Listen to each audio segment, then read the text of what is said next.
അന്തിക്കാട് ശ്രീ അയ്യപ്പ സേവാ സമിതിയുടെ നേതൃത്വത്തിൽ അഖില കേരള ശാസ്താംപാട്ട് മഹോത്സവം നടന്നു. ചടങ്ങിൽ പെരിങ്ങോട്ടുകര ദേവസ്ഥാനം മകരജ്യോതി സുവർണമുദ്ര പുരസ്കാര സമർപ്പണം ദിനേശൻ കൈനൂരിന് കേരള റവന്യൂ വകുപ്പ് മന്ത്രി അഡ്വക്കേറ്റ് കെ രാജൻ സമർപ്പിച്ചു. കലാകാരന്മാരായ കുട്ടികൾക്ക് ഈ രംഗത്തേക്ക് വളർന്നു വരാൻ പര്യാപ്തമാകുന്ന വിധത്തിൽ കലോത്സവങ്ങളിലെ ഒരു ഇനമായി ഉടുക്ക് കൊട്ടി ശാസ്താവിന്റെ സ്തുതി പാടി ഒരു വലിയ കലയായി നമ്മുടെ സമൂഹത്തിലാകെ ആദരിക്കപ്പെട്ടിട്ടുള്ള ശാസ്താംപാട്ട് ഒരു കലാ ഇനമായി കലോത്സവങ്ങളിൽ ഉൾപ്പെടുത്തണം എന്ന ന്യായമായ പ്രശ്നം കഴിഞ്ഞ കുറെ കാലങ്ങളായി സംഘടിതമായി ഈ മേഖലയിൽ നിന്ന് ഇവരാവശ്യപ്പെടുന്നു. പഞ്ചായത്ത്, മുനിസിപ്പാലിറ്റി, കോർപ്പറേഷൻ പരിധികളിൽ ശാസ്താംപാട്ടിന്റെ കല പഠിപ്പിക്കുന്ന അക്കാദമികൾ ആരംഭിക്കണം എന്ന നിർദ്ദേശം മുന്നോട്ട് വെച്ചിട്ടുണ്ട്. ശാസ്താംപാട്ട് കലയെ ഒരു ക്ഷേത്രകലയായി ആദരിക്കണം, അംഗീകരിക്കണം എന്ന പ്രശ്നം ഉയർത്തിപ്പിടിച്ചിട്ടുണ്ട്. അവശരായിട്ടുള്ള ശാസ്താംപാട്ട് കലാകാരന്മാർക്ക് അർഹമായ വിധത്തിലുള്ള ധനസഹായം അനുവദിക്കണം എന്ന പ്രശ്നം ഉയർത്തിപ്പിടിച്ചിട്ടുണ്ട്.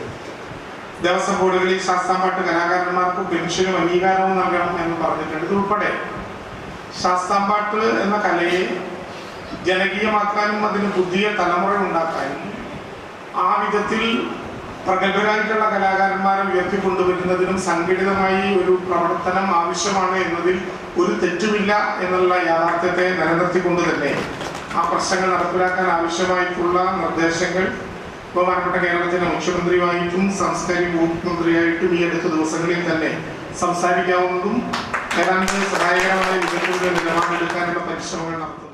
ആറ്റുപുറത്ത് നാരായണൻ നായർ സ്മാരക ഗുരുശ്രേഷ്ഠ പുരസ്കാരം കോലഴി സുബ്രഹ്മണ്യനും കേരള സർക്കാരിന്റെ ഫോക്ലോർ അക്കാദമി പുരസ്കാര ജേതാവ് AS രാജനും മന്ത്രി രാജൻ പുരസ്കാരം സമ്മാനിച്ചു. ശാസ്താംപാട്ട് കലാകാരന്മാരായ U Ramachandran, MR Subramanian, Jayadevan Peroth, KD Preman, CS Ajayan, Pradeep KV, Ratheesh Guruvayur എന്നീ കലാകാരന്മാർക്ക് ശരണകീർത്തി പുരസ്കാരവും അരുൺ ചെറൂരിന് അയ്യപ്പ ജ്യോതി പുരസ്കാരവും നൽകി. കാനാടിക്കുട്ടി ചാത്തൻകാവ് മഠാധിപതി ഡോക്ടർ KK വിഷ്ണുഭാരതീയ സ്വാമി ഏർപ്പെടുത്തിയ സഹായധന സമർപ്പണവും പെരുവനം കുട്ടന്മാരാർ നിർവഹിച്ചു. യോഗത്തിൽ അയ്യപ്പ സേവാ സമിതി ചെയർമാൻ E രമേശൻ അധ്യക്ഷനായി. ജനറൽ കൺവീനർ അന്തിക്കാട്ട് പത്മനാഭൻ, വേണു വെള്ളാനിക്കര, ജനാർദ്ദനൻ മണത്തല, കുമാരനാശാൻ തളിക്കുളം, ഗോപാലകൃഷ്ണൻ വടക്കാഞ്ചേരി, രാജീവ് ഞെരുവിശ്ശേരി, സജീഷ് തീയക്കാട്ടിൽ എന്നിവർ സംസാരിച്ചു.